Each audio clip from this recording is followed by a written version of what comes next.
Assalamualaikum warahmatullahi wabarakatuh.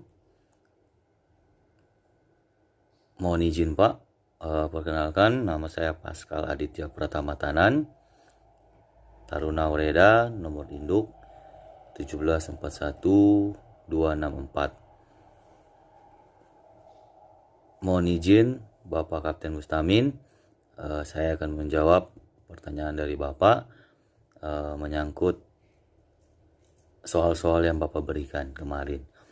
Untuk pertanyaan pertama yaitu mengenai aturan P2TL.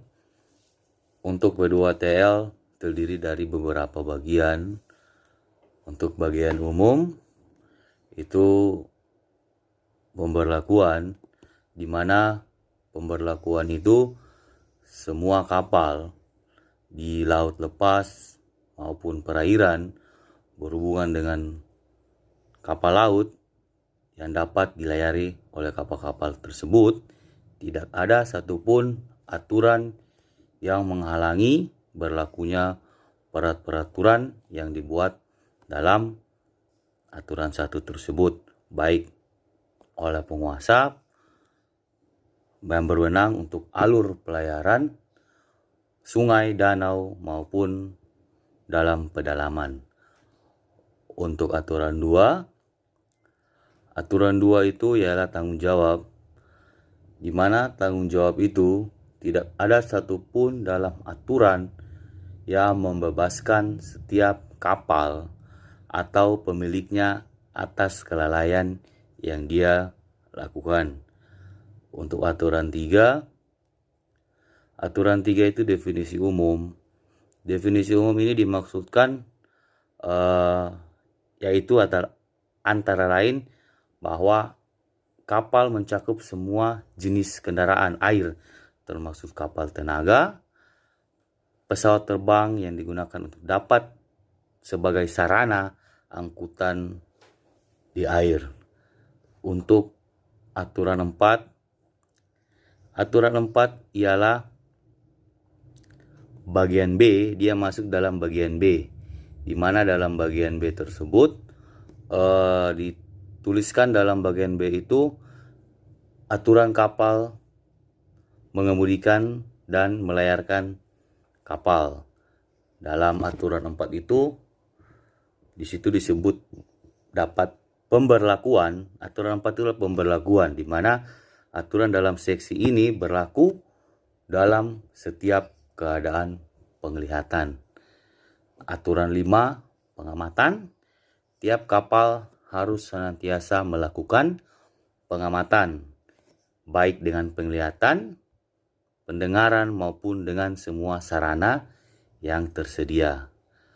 Aturan 6 masuk dalam kecepatan aman, di mana dalam kecepatan aman ini setiap kapal harus senantiasa bergerak dengan kecepatan aman, sehingga apabila terjadi keadaan-keadaan yang dapat membahayakan, bisa dilakukan cara penyelesaian secara efektif.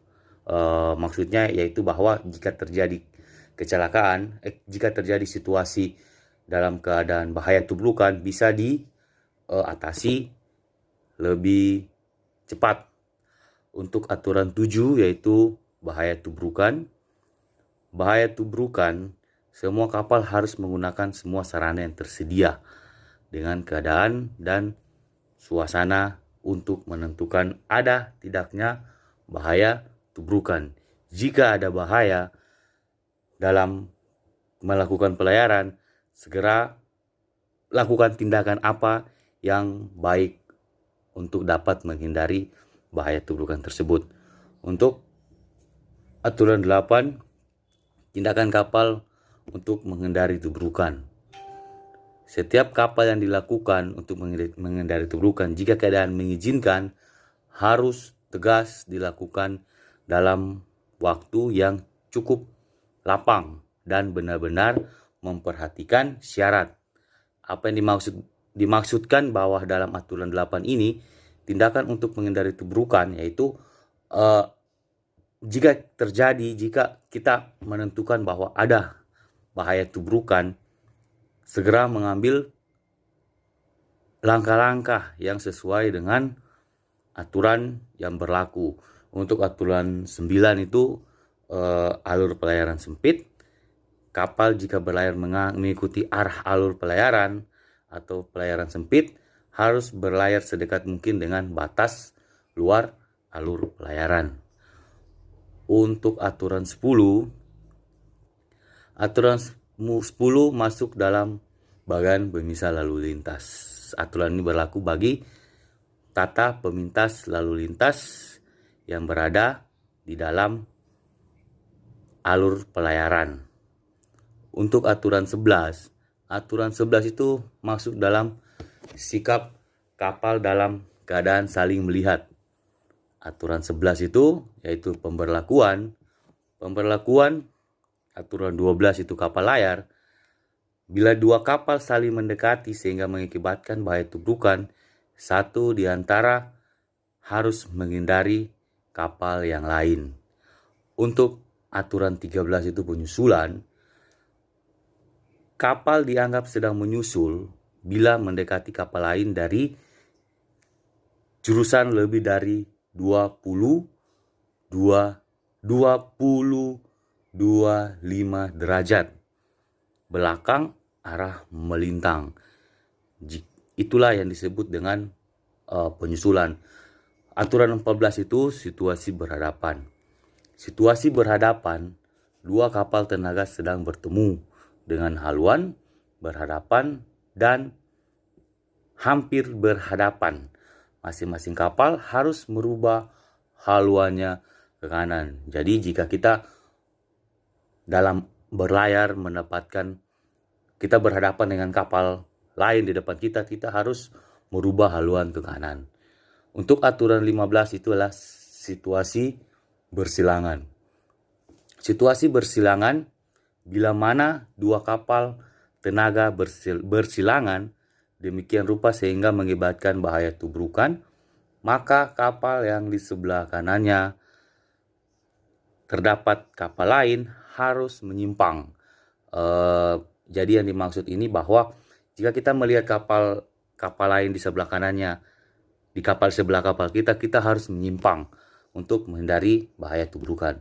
Aturan 16 itu tindakan kapal yang menyimpang. Setiap kapal yang oleh aturan ini diwajibkan menyimpang sepanjang keadaan memungkinkan harus mengambil tindakan dengan segera nyata untuk dapat membebaskan kapal kita dari bahaya tubrukan sehingga bisa berjalan dengan baik.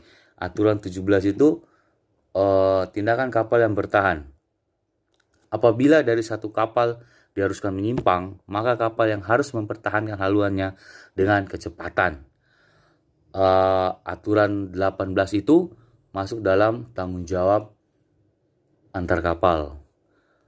Tanggung jawab antar kapal yang dimaksudkan bahwa tanggung jawab antar kapal ini yang dimaksudkan adalah kapal tenaga yang sedang berlayar harus menghindari kapal yang tidak terkendalikan atau kapal yang sedang menangkap ikan.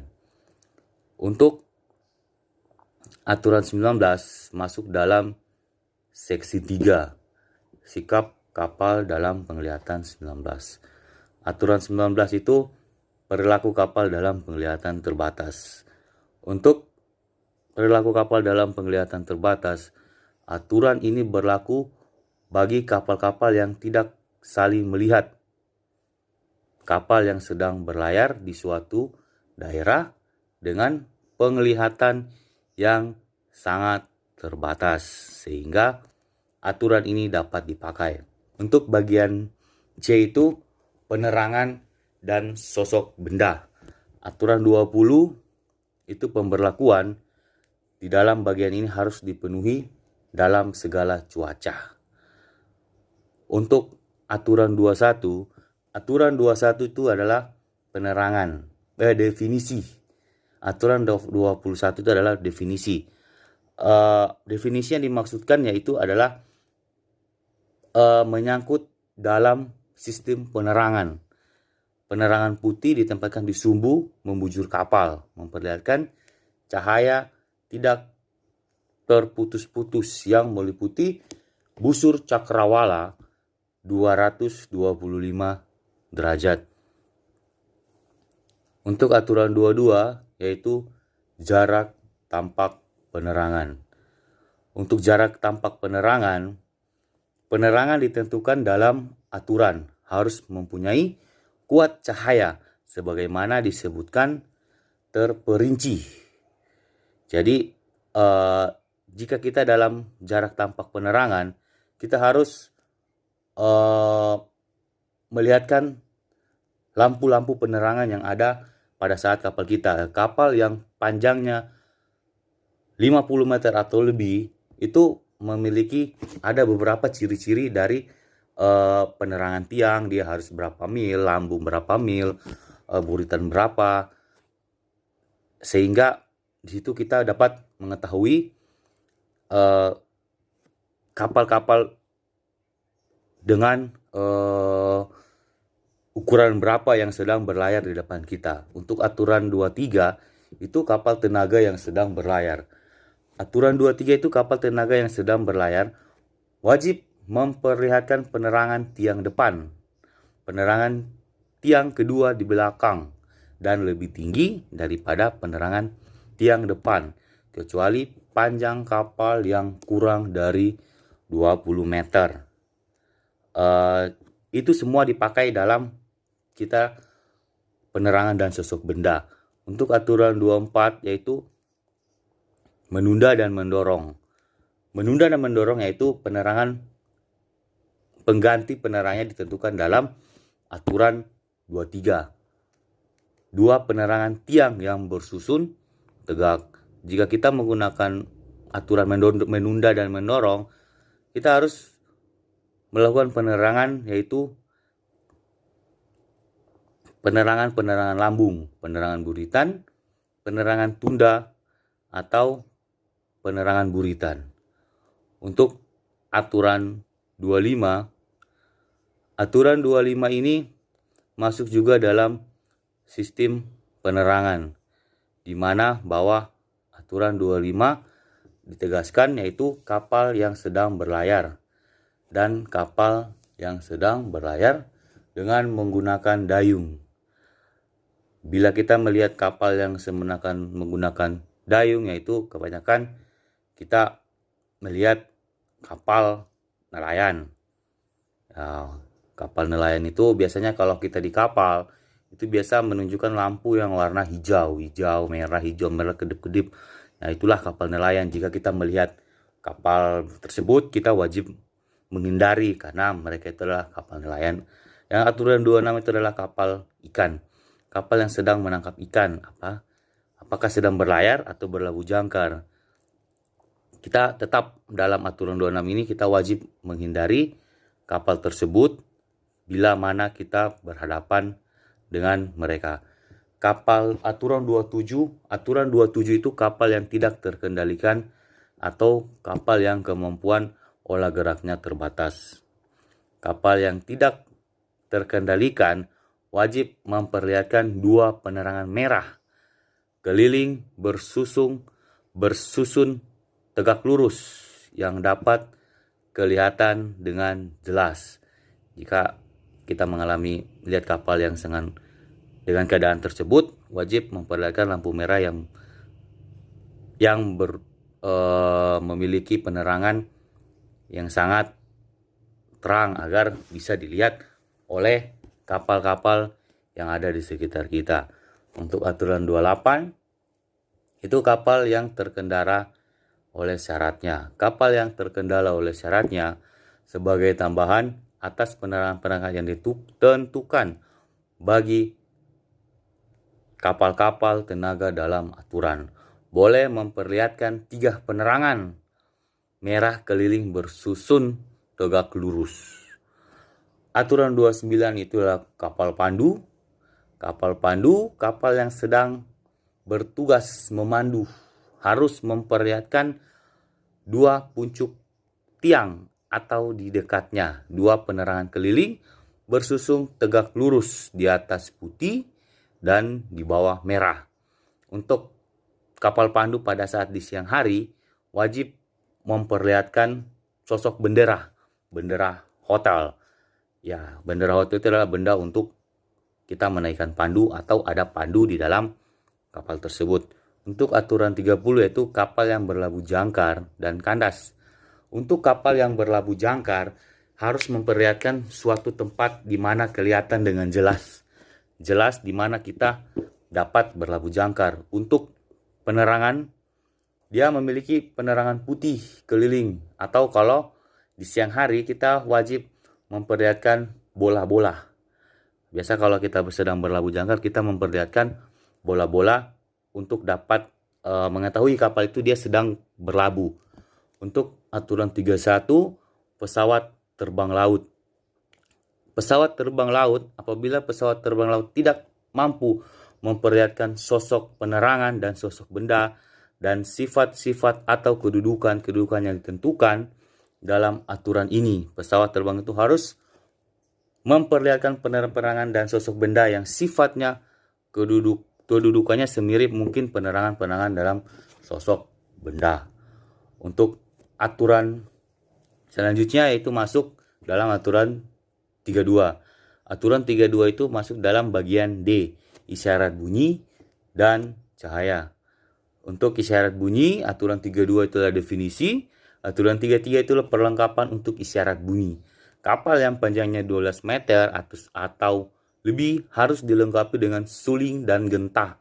Serta kapal yang panjangnya 100 meter atau lebih sebagai tambahan harus dilengkapi dengan gong yang nada bunyinya tidak dapat terkacaukan dengan nada bunyi gentah suling. Artinya bahwa gentah atau gong atau keduanya boleh diganti dengan perlengkapan lain yang mempunyai sifat khas sama dengan bunyi masing-masing dari bunyi sosok benda tersebut. Aturan 34 yaitu isyarat olah gerak dan isyarat peringatan. Bila mana kapal-kapal dalam keadaan saling melihat, kapal tenaga yang sedang berlayar bila mana sedang berolah gerak dengan tenaga diharuskan atau dibolehkan isyaratkan oleh aturan-aturan ini.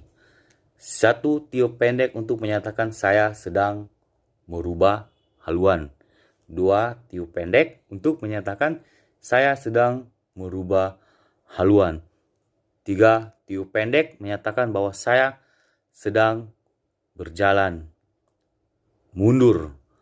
Itu dalam aturan 34. Untuk dalam aturan 35 itu dalam isyarat bunyi dalam penglihatan terbatas. Di dalam atau di dekat daerah yang berpenglihatan terbatas, baik pada siang hari maupun malam hari, isyarat yang ditentukan dalam aturan ini harus digunakan sebagai berikut dalam penglihatan terbatas tersebut. Kapal tenaga yang mempunyai laju di air mendengarkan 1 tiup panjang dan waktu lebih dari 2 menit. Untuk aturan 36 itu isyarat untuk menarik perhatian. Maksudnya jika kita ada kapal lain, kita menarik perhatian itu dengan bagaimana? Dengan membunyikan suling atau gong yang ada di kapal kita. Jika perlu untuk menarik perhatian kapal lain, setiap kapal dapat menggunakan isyarat cahaya, isyarat bunyi, atau apa saja yang bisa dapat menarik perhatian untuk dalam melakukan pelayaran. Untuk dalam aturan-aturan tersebut, di dalam aturan korek, di situ bahwa wajib dilakukan oleh setiap pelaut yang akan melakukan pelayaran, karena dengan aturan itu kita dapat terhindar dari hal-hal yang kita tidak inginkan.